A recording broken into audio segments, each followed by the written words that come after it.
apa kabar teman semua? Kembali dengan Cindy di channel Cindy Beretta.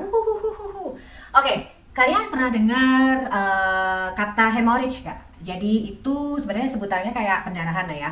Jadi hari ini aku tuh mau share mengenai pengalaman salah satu anjing rescueku, yaitu si Snowy, atau kadang kita sering sebutnya adalah si Owi. Nah, si Owi ini itu pernah ngalamin yang namanya hemorrhage, atau disebutnya populernya ya, seringnya disebutnya kalau kita pergi ke kalau dokter sering sebutnya tuh HGE, jadi hemorrhagic gastroenteritis, atau juga disebut dengan AHDS atau acute hemorrhage diarrhea syndrome. Oke, so aku mau share gimana dan bagaimana Owi waktu itu ngalamin sakit ini, dan siapa tahu pengalaman ini bisa berguna buat teman-teman yang lain. Oke, yuk mari.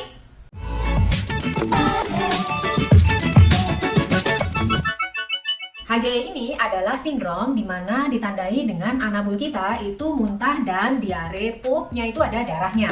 Dan ini bisa kejadian nggak cuma di anjing ya teman-teman, tapi kucing juga bisa. Jadi dari keterangan dokter yang waktu itu periksa si Owi dan juga literatur atau artikel-artikel yang banyak aku baca ya teman-teman, penyebab pasti dari HGE itu bukan sesuatu yang bisa kita tunjuk. Oh, pasti karena ini nih penyebabnya. Nggak bisa kayak gitu. Jadi memang masih unknown lah. HGE ini sendiri itu munculnya without warning atau tiba-tiba, makanya disebutnya acute hemorrhage diarrhea syndrome. Jadi kayak nggak tahu kenapa, tapi tiba-tiba kejadian kok pupnya tiba-tiba ada darahnya ya, atau dia muntah tapi ada titik-titik darahnya gitu. Namun dokternya Owi waktu itu menjelaskan bahwa mungkin ada beberapa faktor yang mungkin bisa men-trigger terjadinya HGE ini pada anabul kita. Untuk khusus kasusnya Owi, dia itu diduga bahwa tubuhnya itu tidak bisa memproses makanan-makanan yang tinggi lemak. Jadi mungkin ada sedikit gangguan di pankreasnya, sehingga dia juga nggak bisa memproses makanan yang tinggi lemak. Jadi memang si Owi itu kadang-kadang kita kasih cemilan ya, kayak roti tawar gitulah. Itu makanan-makanan manusia yang memang mungkin sebenarnya dia sendiri nggak bisa memproses di dalam perutnya dia. Dan selain itu, setelah aku cek di dog foodnya si Owi ini, kadar ingredientnya itu kadar lemaknya itu lumayan tinggi. Jadi mungkin ini diduga adalah penyebab dari Owi kena HGE. Dan HGE ini aku baca di beberapa artikel atau literatur ya teman-teman, itu dikatakan bahwa ada tipe-tipe breed tertentu yang memang cenderung lebih gampang untuk terkena HGE dibanding jenis breed yang lain.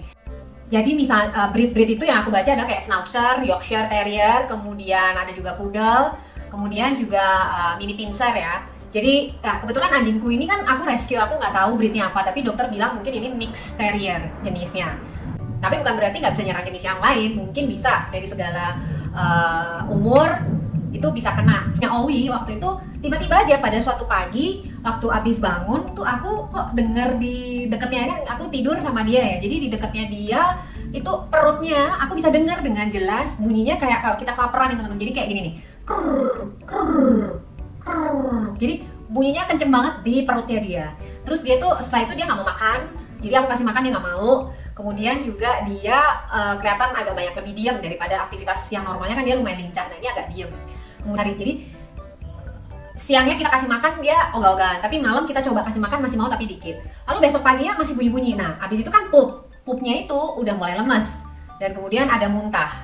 Awalnya aku nggak tahu kalau dia sakit HGE. Jadi as usual kalau misalnya aku ngalamin yang kayak gitu juga sama kan di video-video saya sebelumnya teman-teman. Jadi kalau misalnya nggak mau makan atau ada muntah, biasanya yang nomor satu aku akan lihat pantau kondisinya dulu. Jadi kalau misalnya itu aku coba untuk kasih makan dalam jumlah yang kecil-kecil lah, nggak langsung banyak. Terus kemudian aku coba kasih kayak probiotik gitu. Jadi untuk membantu pencernaannya dia ya, supaya sambil dipantau gimana dengan muntahnya dan pupnya itu kayak apa gitu. Nah selang beberapa hari kemudian, jadi itu nggak langsung beberapa hari kemudian, jadi dia makannya masih on and off gitu lah. Tapi kalau udah pasti kalau dia perutnya bunyi-bunyi paginya, dia pasti udah nggak mau makan.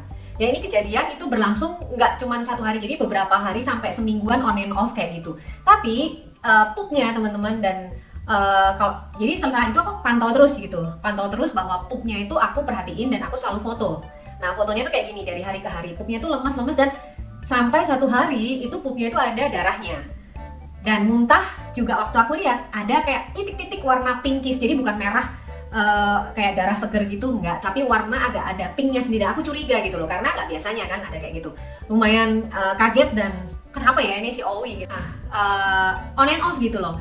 Nah karena bingung, aku coba konsul sama temenku. Jadi aku tanya sama temenku yang juga dia punya ini ya asisten dokter. Jadi dia ngomong sama dokter, dok ini gimana ya si Owi. Dokternya ini yang memang nanganin Owi rescue dari sejak awal banget ya. Jadi dia tahu gitu, oh Owi jangan dikasih makan ini, oh udah itu semua udah aku lakuin. Terus akhirnya disarankan coba kasih enzim gitu kan, jadi aku ada kasih enzim. Nah dikasih enzim ini berhasil, jadi beberapa hari kemudian dia mau makan normal. Tapi kemudian satu pagi hari lagi perutnya masih bunyi-bunyi lagi kayak keru kayak gitu terus. Nah kalau udah gitu udah nggak mau makan dan masalahnya berulang lagi kayak awal gitu.